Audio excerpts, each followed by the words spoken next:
passé mooy ci wàllum tournée Ousmane Sonko bi foofu ca Saloum ci aussi jafe-jafe yi nga xam ne ni béykat ñu ngi koy dund actuellement foofu ca Saloum mais je vis quand même que ne am na courage situer les responsabilités ba daal di joxoñ baaraam ministre bi yor wàllum finance jàpp ne mbir mi bu yéexee moom am na ci part responsabilité bu bëree bëri ba daa mujjee gësam sax pour ñu génnee benn 50 millions pour ñu mën a perfuser en tout cas Sonacos pour mën a yokkaat li nga xam ne ni war na ko jënd ci quantité gerte gi mu mel ne courage bi nga xam ne ni la PM actuellement mu ngi koy dégager mais aussi langage de vérité bu muy tenir vis-à-vis à ses ministres. waaw sama doom baay li mu def léegi ci oto yi populisme bi moom la Sonko def fii. populisme waaw bon lajj nañ ci campagne arachidière bi c'est clair. Maintenant moom ñëw na pour régler.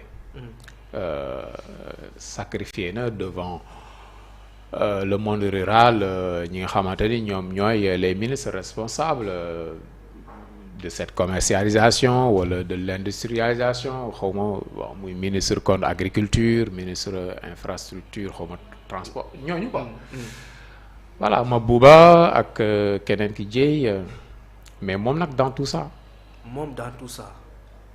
moom moom moo gën a responsable ñooñu.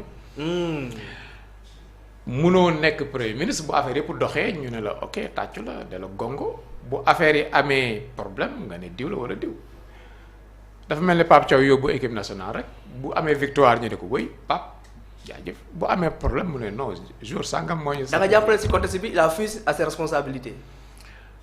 oui dafa def loo xamante ne dañ koy def moi j'aime bien quand Sonko nous donne certaines informations écarté wu ci voilà yenn tradition yi rétention d'information moom lay gën a jur dem ci population yi wax ak ñoom mais dafa am lay teg seen loxo. D'abord nga assumer ne yow la gouvernement bi la politique agricole bu gouvernement bi la yéen a ko tëral.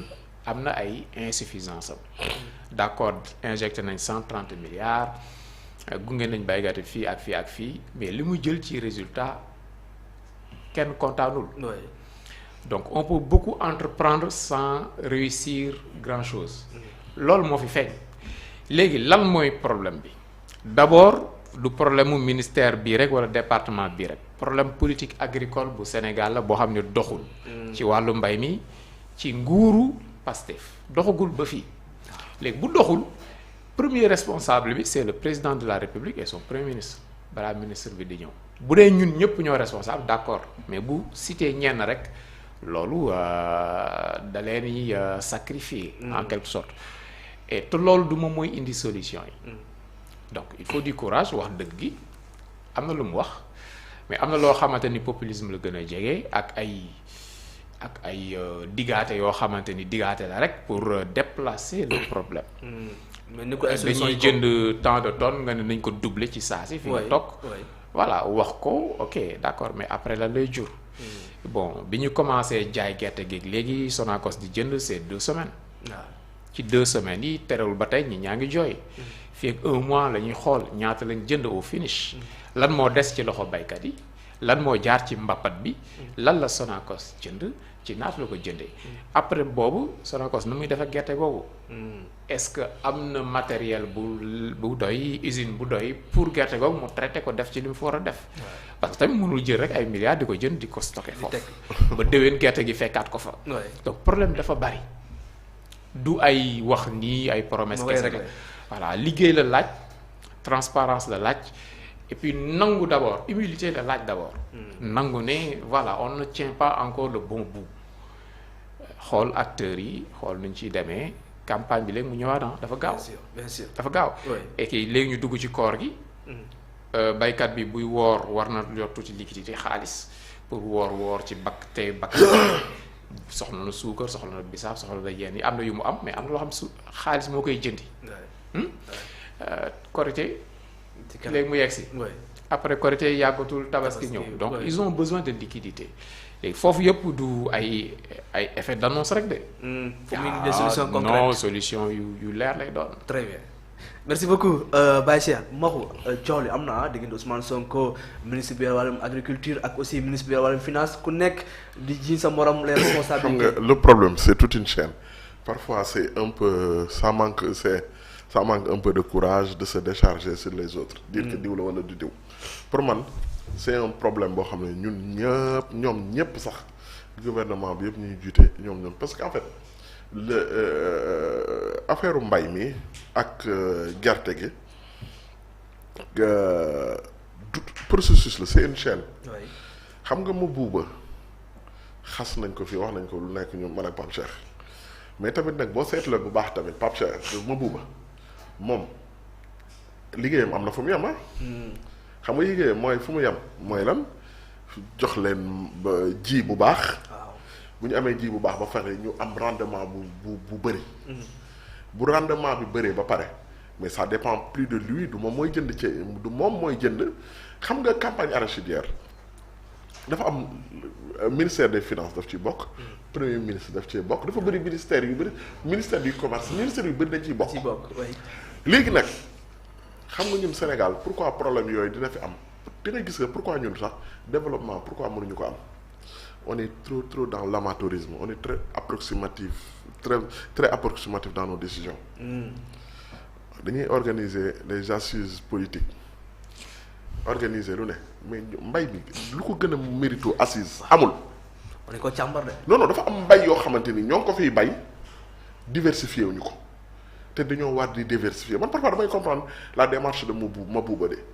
il est beaucoup plus dans une démarche de diversification de notre agriculture parfois nag daf koy porter préjudice mais ñun tubaab bi pourquoi ñun tubaab bi suñu seetloo suñu mbay mi dañoo jox Mali coton jox cacao café Côte d'Ivoire jox arachide Sénégal jox Guinée partagé ko jox fruits ak légumes ak yooyu Guinée xamul tax loolu parce que mbay ku nekk dafa am loo war a def ñun suñu zone yi nga am Sénégal la ñu am l'étendue du territoire dañu waroon wax fii avec des experts avec une bonne réflexion ñu ne lii humidité bi lay am taw lii la ñuy am ci irrigation mën na ñëw ba fii ndox bi est-ce que mën na ñëw buy ñëw travaux yi pour ñu commencer xam nga tey jii ñoom dafa am loo xam ne waxatuñ ci te doxatuñ ñu explication lu tax waxatuñu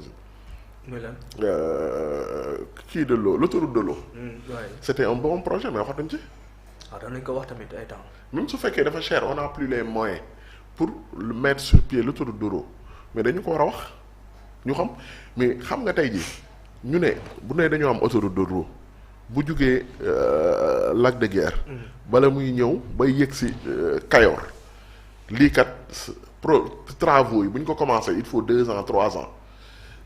entre temps lan la ñu mën a bay ci zone bu nekk est-ce que stock bi ñu soxla ci gerte est-ce que objectif bi waruñoo am lool rek leneen li ñeneen ñi def leneen ut beneen mbay boo xamante ni kat dina tax ñu diversifier ñun suñu agriculture mais problème bi mooy xalaatuñ ci ñun li ñu tubaab yi bàyyi loon ñu koy bayee ba léegi moom la ñuy bayee c'est vrai réalité bi ñu tubaab yi joxoon nañu yéen ceeb gerte rek ngeen di bay ba léegi laa la wax ci gerte rek la ñuy bay pourtant am na baykat bi gis nga un leader c'est ça le rôle d'un leader da nga war a xàll yoon ñu taxaw ay experts ay assises ñu taxaw wax ne kii kat du maxu mi nga xam ne ni ba mu juddoo ba léegi mosul bay ileer mosul xamul lu ñuy expert jàng ko pour qu'on ait une agriculture professionnelle bu ñu tawee fii bu tawee ndox rek la ñu am taw rek la ñu am bu tawee ndox bi fii lay yem lii lañ fa mën a bay ak forme